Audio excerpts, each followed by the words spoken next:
όλη η Κίνα αρχίζει και γίνεται όσο και να είναι και στις πιο φτωχές περιοχές αρχίζουν να έχουν λεφτά, έτσι. Και μπορούν να αγοράσουν καλά πράγματα.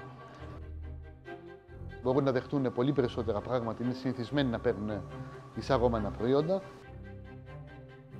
Γιατί είσαστε κιόλας έτοιμοι, όριμοι για να αγοράσετε ελληνικά προϊόντα και εισαγόμενα προϊόντα. Συνάντησα άτομα, αγάπησα τον τόπο σας και είπαμε αυτός ο χώρος δεν έχει ελληνικά προϊόντα. Καλά θα ήταν να μεταφέρω κι εγώ.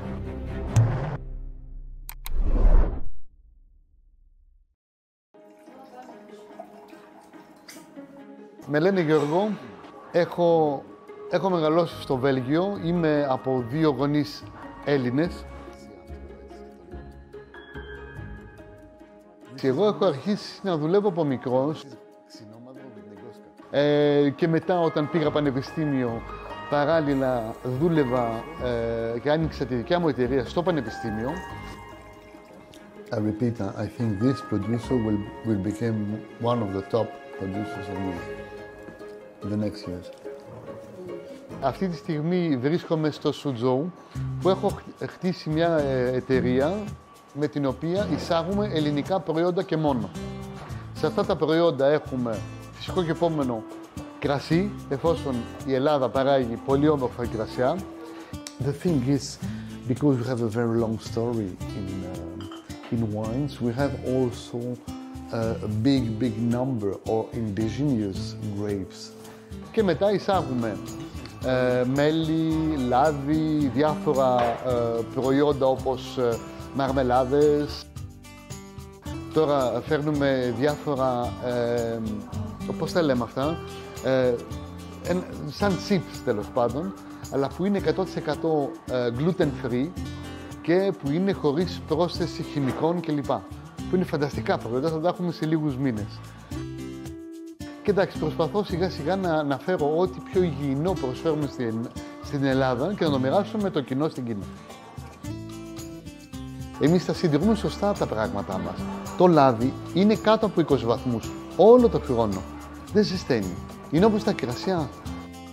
Εγώ πληρώνω 3,5 φορές πιο ακριβά στο τετραγωνικό μέτρο για να είναι όχι μόνο σε σωστή θερμοκρασία, αλλά πήγαμε και το ελέγξαμε και σε σωστή υγρασία. Για το κρασί θέλει σωστή υγρασία. Always good to see you. Hello, how are you? Thank you to be here tonight. It's an honor to have you all here.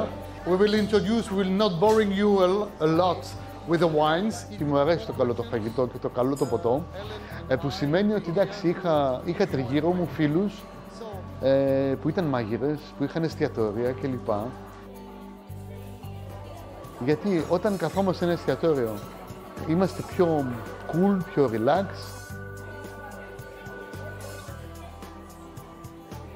Και γι' αυτό μου άρεσε αυτή η ζωή με το όμορφο φαγητό, το όμορφο ποτό κλπ.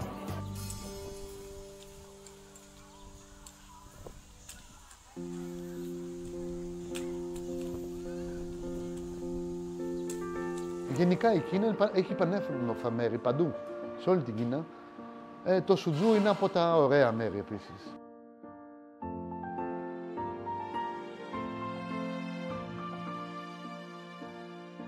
Μου αρέσει μια Κυριακή και λοιπά που έχουμε λιγότερη δουλειά. Θα πάω να βγω έξω, να απολαύσω λίγο τη λίμνη, θα πάω από εδώ, από εκεί. Και θεωρείται το Σουτζού η Βενετία της Κίνας. Στο Σουτζού μου αρέσει γιατί έχει άπλα γενικά. Το καινούργιο κομμάτι. Κατάλαβες, το Σουτζού είναι 2 κομμάτια. Είναι η παλιά η πόλη, που είναι πολύ γραφική, που είναι πολύ ωραία. Και είναι το καινούριο κομμάτι στο οποίο μένω, που είναι πιο βολικά τα πράγματα. Με ρώτησες γιατί μου αρέσει το Σουτζού. Ένα από τα κομμάτια που μου αρέσει είναι ότι έχει νερό. Και νομίζω ότι η κουλτούρα ελληνική είναι τελικά πολύ κοντά με την κινέζικη κουλτούρα. Με πολλές διαφορές, αλλά με πολλά κοινά, παλιά και ασυνείδητα πράγματα. Και είναι πολύ ενδιαφέρον. Ενώ η Κίνα οικονομικά πήγαινε έτσι πάντα, την εμπιστεύομαι. Τώρα αρχίζουν πάλι να κάνουν οι Κινέζοι μακροχρονικές business. Και αυτό είναι καλό. Είναι πολύ καλό για την οικονομία. Τώρα είναι καλό επίσης για την καθάριση. Εντάξει, είναι ένα σύνολο. Όντως, εμπιστεύομαι την Κίνα.